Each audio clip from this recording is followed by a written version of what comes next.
Now let's discuss about the causes of decline and disappearance of Indus Valley civilization. Sindhu घाटी की सभ्यता का पतन होना और लुप्त होना, इस बारे में इतिहासकारों में मतभेद पाए जाते हैं।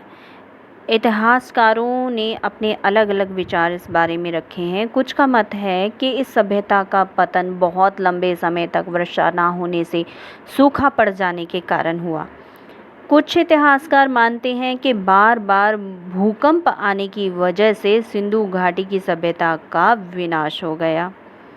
कुछ का मानना है कि कोई संक्रामक रोग फैल गया जिस कारण लाखों की संख्या में लोग मारे गए और जो शेष बच गए उस स्थान को छोड़कर चले गए, क्योंकि कुछ जगह ऐसी हैं जहां से बहुत भारी मात्रा में कंकाल जो हैं इकट्ठे प्राप्त हुए हैं, तो इस वजह से शायद इतिहासकार ऐसा कह सकते हैं।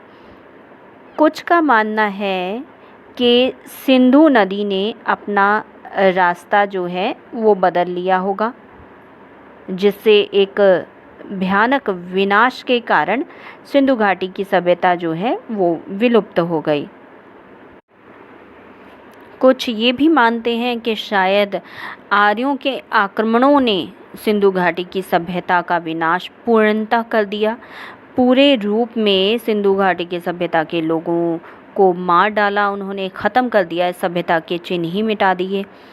तो ये कहना अभी पूरी तरह से सही नहीं हो सकता।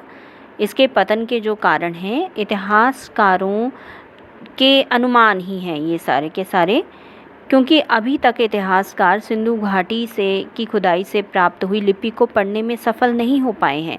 तो संभव है कि जब लिपि को पढ़ा जाए तो उससे इस रहस्य का खुलासा हो सके।